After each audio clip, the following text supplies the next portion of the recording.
M&J Audio Theater presents Chetters, Tales from the Morgue.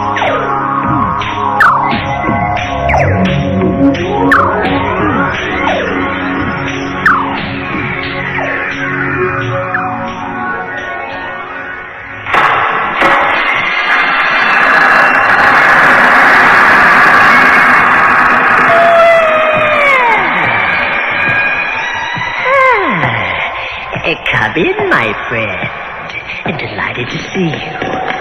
Yes, have a seat and make yourself comfortable. I am Chetter, the morgue attendant and resident storyteller. Last time, we began a story featuring Elmer Corn, that nice man from Biloxi who is a full-time manure hauler and a part-time adventurer. I'm afraid we left Mr. Corn in a very precarious position. But why don't we let Elmer tell you about that? Well, the whole thing started on a summer afternoon. It was a scorcher and sultry. Woo! So I was sitting on my porch swing nursing a glass of lemonade when my best buddy Cecil Ferris runs up and tells me he's won a contest. I saw it in the Biloxi Gazette about a month ago. The prize is a cruise to the Gulf Coast. I sent in my name and address, and danged if I didn't win. Well, now, the contest postcard said he could bring 2 friends. So he asked me to come and Miss Maddox. She's a sweet old widow woman that lives down the road from me. Anyway, the next morning we took off for Galveston. That's where we're supposed to meet up with the cruise ship. Well, when we got there, we didn't see no cruise ship. But we did meet up with this nice one-legged feller by the name of Buford Van Carlton. He had one of them garbage tugboats, you know. I call it a dried scab, for reasons I'd better not get into. Well, now, it turns out that Mr. Van Carlton made up this contest thing and put ads in newspapers all over the country. You see, I'm an awfully lonely man. Well, I've tried making friends, but who wants to be around a man that smells like garbage? So they wasn't no contest at all, really, you see. It was just his way of meeting people. He just pulled Cecil's name out of a hat with all the other responses he got. Well, at first, Cecil was a little ticked off at this. But we felt sorry for the man and agreed to take a ride in his tugboat. We got out in the Gulf a ways and everything's going fine. Then the motor just cuts off. And up ahead there's this big black cloud sitting just above the water. Sort of a dark mist and wind like you never heard. And the tugboat starts moving towards it without the motor even running at all. We hit that storm and woo! Well, it was like a cork in a blender. And up in the sky, we see this helicopter sitting in the air without the copter blades moving at all. Like it was just frozen up there. And then a tidal wave hit us. Whew, that's when I blacked out. We woke up on this strange island. And now right here is probably where you'll think I've gone simple. Because I tell you, there were animals on that island that were at least 1 million years old. Them sword-toothed tigers and cavemen and them furry elephants. And one of them tigers nearly ate us for lunch until this skinny-looking fella walked up and shot him with a gun. He said he was an archaeologist from Europe. Pleased to meet you. Sebastian Scott is my name. Well, that fella showed us around the island a bit. We found that helicopter we saw sitting in a clearing. Wasn't a scratch on it. And the man inside was dazed, but he wasn't hurt. Mr. Scott took us to a cave and told us he had landed on that island 100 years ago. He said exploring Galveston back in 1817, and then he got caught up in a storm just like we did. And he had an interesting story to tell us about that island. We are in another dimension. It is frozen in time. Nothing ages here. And the storm is the doorway. He went on to tell us that these storms come in pairs, you see. There was another storm back when he landed on the island, and he took cover in a cave. But he began to figure that if that first storm was the way into the island, then the second one was the way out. Go into the second storm, and you should be in your own world. Well, sir, we spent that night in the cave. And the next morning, sure enough, there was a storm brewing. Mr. Scott figured it'd take about 3 hours for the storm to hit the island, so that gave us a little leeway, you see. Now, what we figured we'd do was take the helicopter and fly low into the storm. That way we'd avoid getting hit by a tidal wave. But there was a problem, you see. Outside of the cave, there was a bunch of them prehistoric animals in a frenzy. They could sense the storm was coming, you see, and they were kind of in a panic. And in the panic, a herd of them furry elephants stomped on the helicopter. And they stomped on Mr. Buford's dried scab tug, too. And to add insult to injury, 3 of them sword-toothed tigers was walking into the cave, straight for us. And we were cornered like rats. Suffering Sam. What in the heck are we going to do now? Whatever you do, don't budge a muscle. They'll pounce at the slightest movement. They're going to get us regardless, aren't they? Well, yes, madam. I'm afraid that is the case. I'm scared, Elmer. I'm with you, Cecil, old buddy. Hey, look there. Look there behind the tigers. Huh? Cavemen. They're sneaking up behind the cats. They got spears in their hands. Yeah, and the cats don't see them either. They're raising the spears up over their heads. They're gonna...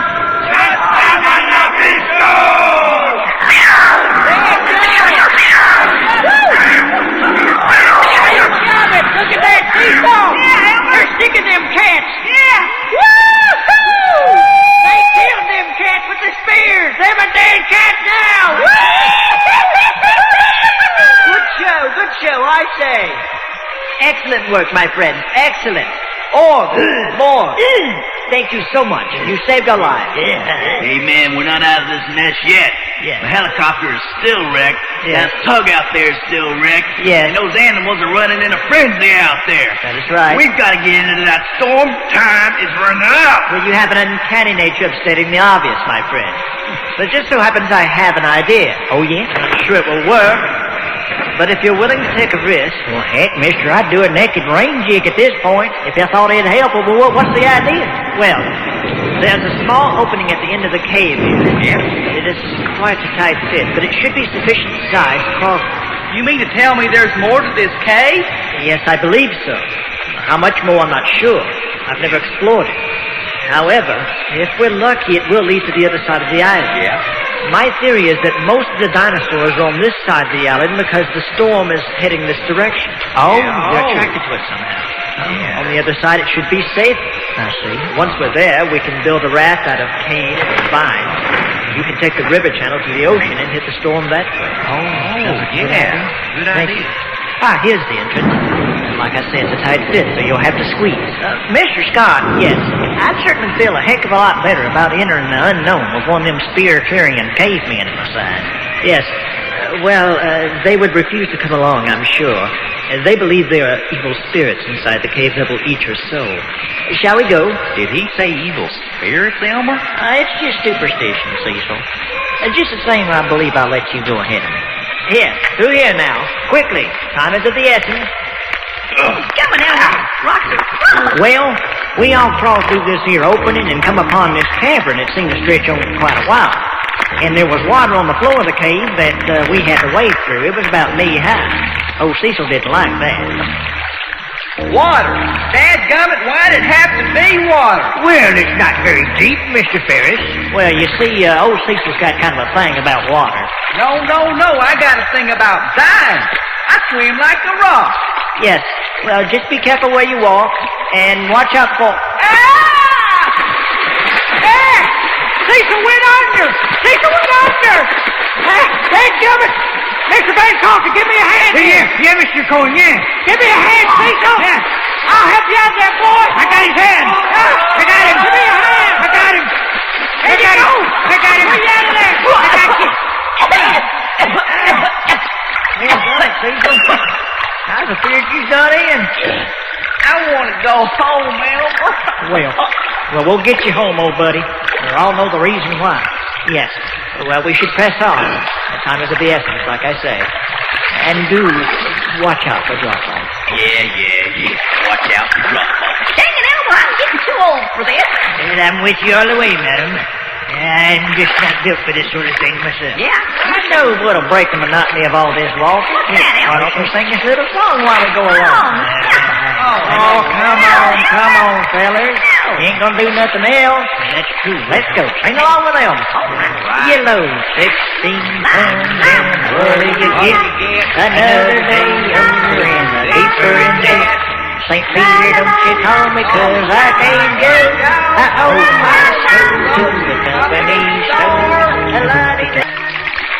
How much longer are we gonna have to walk, Elmer?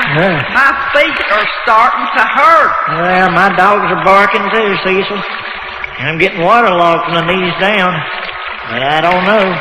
Well, I know some of these caverns can go quite far. I've been in a couple myself, and they can go several miles.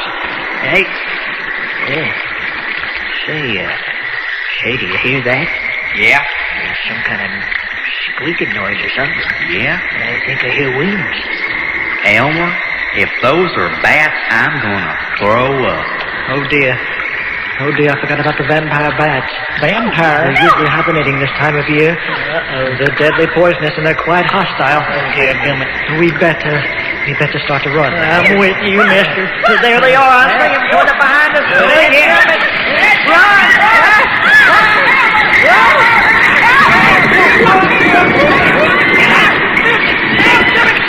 Daylight up ahead! Come on, it's the entrance to the cave! It's outside! Hurry, run!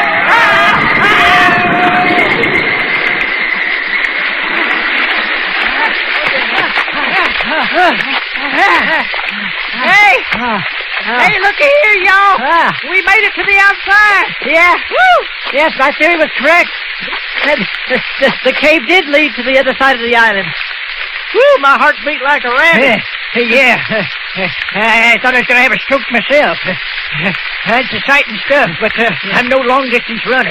Yeah, but when the heat's poured on you, you find energy, don't you? Heck, you passed me up like a jackrabbit with a hound dog on its tail. Yes, I did. Hey, wait a minute, guys. Listen real close. You hear that rumbling? Oh, dear me, no. Oh, please, say it isn't so. Well, all right, it ain't so. But if it were, what would it be? Bison. They're early cousins of the buffalo. They're heading for the other side of the island, and we're right in their path. Quickly, we have to climb that tree over there, at once. Oh, ain't there no rest for the weary? Climb a tree after all that running? Cecil, it's either there to go back to that cave with them vampire bats. Now, come on, boy, let's go. Hurry, Miss Maddox, Mr. Van Compton. Let's go. Wait up for me, Mr. Cohen, wait up. I can't climb no tree, Elmer. Then grab hold to the back of my neck, Miss Maddox, and don't let go for the sake of your life. Well, we scaled that old tree pretty quick, I'll tell you. It's about 60 foot high, but we got to the top and nothing flat. And underfoot, them bison was running to the other side of the island like their life depended on it. It must have been that storm that was attracting. Maybe they knew it was something special. Anyway, we sat on top of that tree for a while, catching a breath. Running from bats, scaling trees had us all pretty tuckered out. Boy, look at them bison go. Big suckers. Yes, bet you could get some thick steaks out of them, baby. Yeah, maybe so. Probably be tough eating, though. Yeah, quite a view from up here, too. Say, Mr. Scott, is there a name for that mountain over there? Oh my, yes. That's Mount Sebastian. I named it after myself. It's a dormant volcano, actually. There's a river channel at the base of the volcano, and that's where we need to go.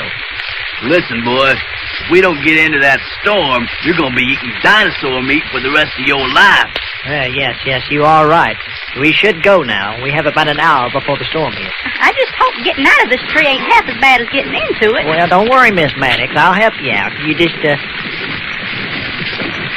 Dang, that's a strong gust. Y'all feel that? Coming, Elmer, I feel it. I hear some sort of flapping noise. Flapping noise. Look right ahead, right above us. Big bird, Elmer. Big bird. No, that ain't no bird. Oh, dear. I seen one of them in a Raquel Welch movie. That there's a real live pterodactyl in the flesh. Yes, we've identified the creature. Now let's get down from this tree that's instant before... Oh, no. Elmer, help me, it's got... Ah! Elmer! Cecil! Let's go! It's got Cecil in its claws! I got your leg, Cecil! Turn loose of my buddy, you flying varmint! Hey, somebody grab my leg! I'm getting carried off too! I got you, Mr. Corn. I got you. Everybody grab Mr. Corn. Do not let go. Oh, we can't hold them down. The bird will carry us all off. Just hold on, man. The bird will set us down somewhere. Here we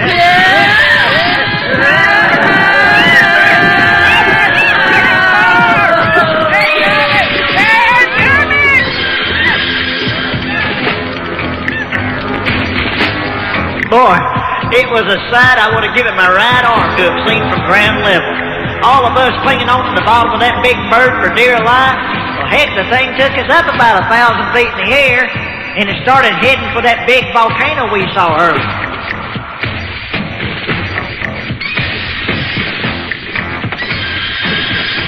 Dang it, where's this flying lizard taking us? I think she's coming in for a landing on that ledge at the side of that volcano. Hey, there's a nest on the ledge.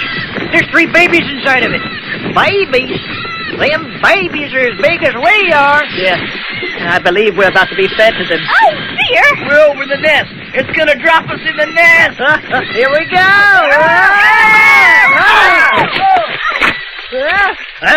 Dadgummit! These baby pterodactyls are hungry. Yes. Hey, quit pecking at me, you ornery little devil.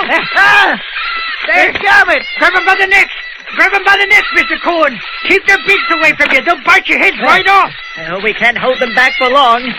We have to get out of this nest. We have to get up on the ledge. I don't think they can follow us up there. Save me, Elmer. It's got my arm. Save me. All right, Miss Maddox. Let go of that woman. Let go of her, you ugly creature. Let go of her dadgum arm. Dang it, I can't take this no more, Elmer. I'm gonna get out of here. Cecil, you get the heck back here.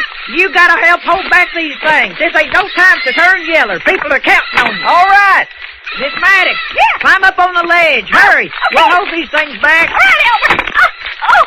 Now then, at the count of 3, we all climb out of the nest and get up on that ledge, all right? All right. Quick, All right, before them Elmer. things get a hold of you. Okay, Elmer. 1, 2, 3, let's go.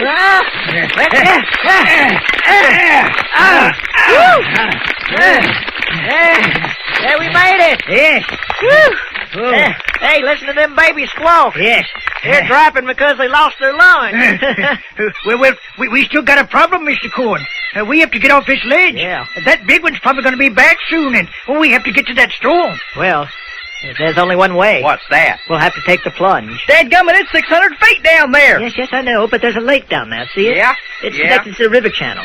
I dare say we can make it. I dare say I won't. I can't swim. I'll just stay here and feed myself to them baby pterodactyls. You ain't doing no such thing, Cecil Ferris. I ain't jumping without you, and I'm a-gonna jump. Let go of my arm, Elmer. Cheer up, Mr. Ferris. Once we get to the bottom, we'll build the raft.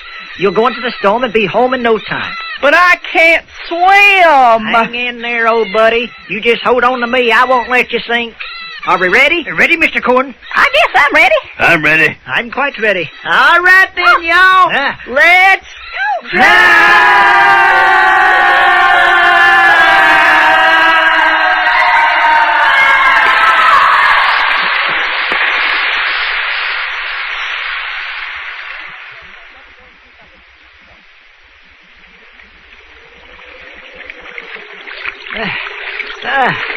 well now, that wasn't so bad, was it? I needed to bathe anyway. Whew, I tell you, that was fun. I used to jump from a tire swing into Miller's Pond when I was a kid, but it wasn't nothing like that. It's kind of like skydiving without a parachute. I'm soaked to the skin, Elmer. I'd kind of like to do that again, man. No, sir. Once is enough for me.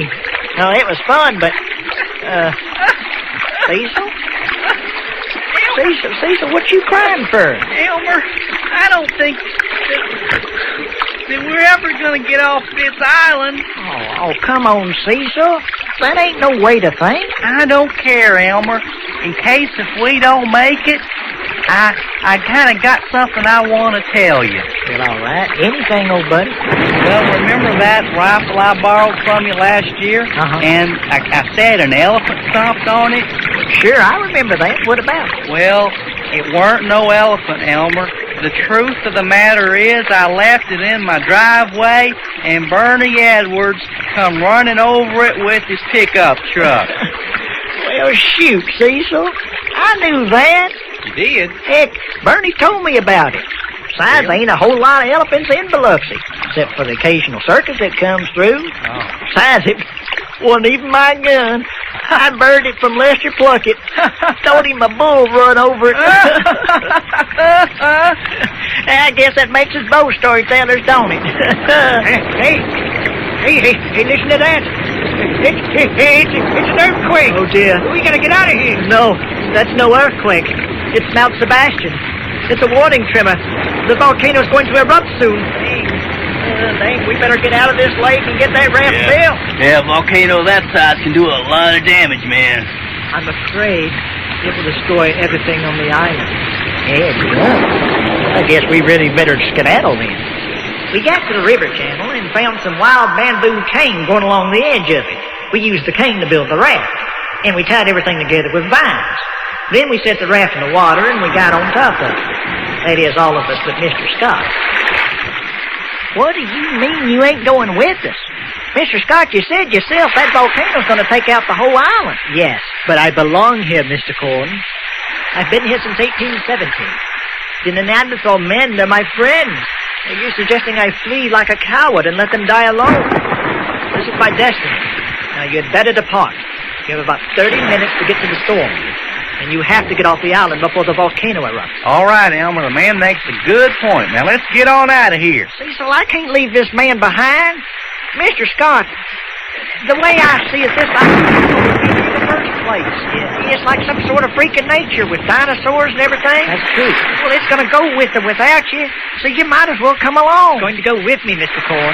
I belong here. I've been here for over 100 years. If your theory is correct, then I shouldn't be here either. Hey, Mr. Corn, let's make a decision here. That volcano's going to erupt. Come on, let's go now. Mr. Scott, come on. No. I can't just leave and let you die here. You'll have to or die yourself, Mr. Corn. The volcano's erupting. Now leave while you have a chance. You will not sway my decision. Well, Mr. Scott, if you stay here, it's going to be suicide. Come on, get on the raft. Here comes some lava, Mr. Corn. Let's shove off now. You're not going to change his mind. Yeah. Let's go, damn it, now. I can feel the heat off that lava now. Holy moly. Yeah. All right. Help me shove off here, Cecil. Okay, Elmer. Goodbye, Mr. Scott. Farewell. Maybe we'll meet again in the afterlife. Yes, perhaps we will. Farewell now. My prayers are with you. I hope you make it back to your world. Thank you, Mr. Scott. Help me here, Cecil. Okay. Pedal faster. All right, okay. Oh, dear me. Oh, no. It's coming. Elmer, look back. Mr. Scott's being engulfed in the lava. Dang it, the heck. Oh, my God. The lava's burning in my life. Don't look at it, Cecil. Turn away, Miss Maddox. You don't want to see that. I've already seen it, Elmer. I'm going to have nightmares for the rest of my life. That's a horrible way to go. Horrible. Keep pedaling, Cecil. Elmer, I think that man was plumb stupid to stay back there on that island. Yeah, I agree with you, Cecil. Then again, I don't think we really should judge him, though. I mean, after all, he's been around since 1817. I guess it's his time to go. But I wouldn't want to go that way. Hey, Elmer, there's that storm, that same ugly-looking black cloud. Yeah. Elmer, my knees are starting to tremble. I hope we make it. So do I, Cecil.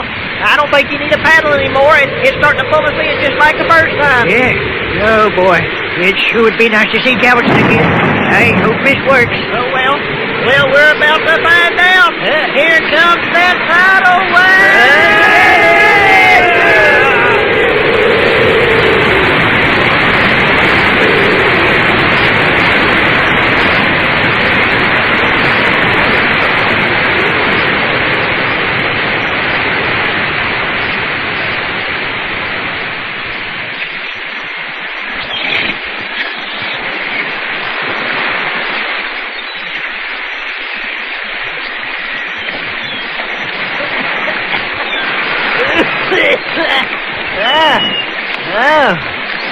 Dummy. Where am I? Hey, dude. You alright, man? Yeah, I guess so. Say, is this Galveston? Right on, dude. Radical waves today, man. Want to crash a party? We got suds, dude. Well, hang on to that thought for a second, would you? Cecil? Miss Maddox? Yeah. Mr. Van Carlton, everybody, Hey. wake up. We're back. Elmer! Oh, I'm so glad to be back. I could just kiss the ground. Me too.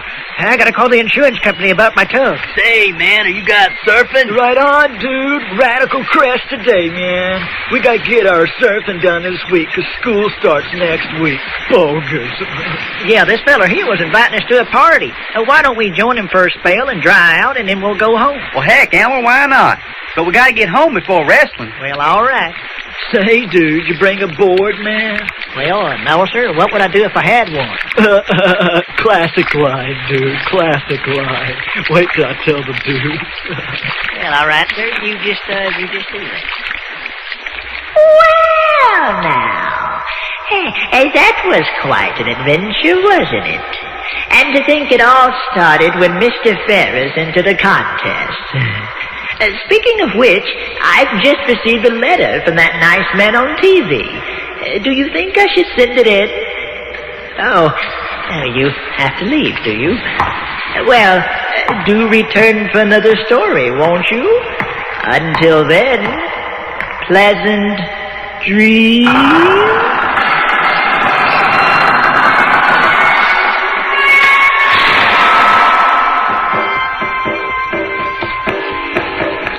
You have just heard Chetters, Tales from the Morgue.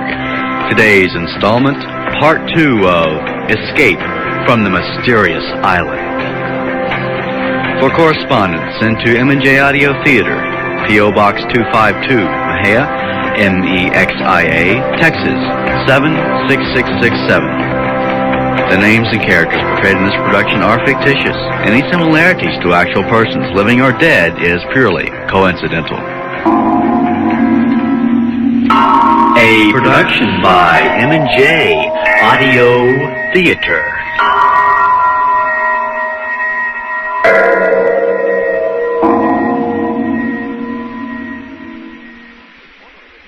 Support for this program is provided by this and other National Public Radio member stations and the NPR Cultural Program Fund. Contributors include the National Endowment for the Arts and the John D. and Catherine T. MacArthur Foundation. This is NPR, National Public Radio.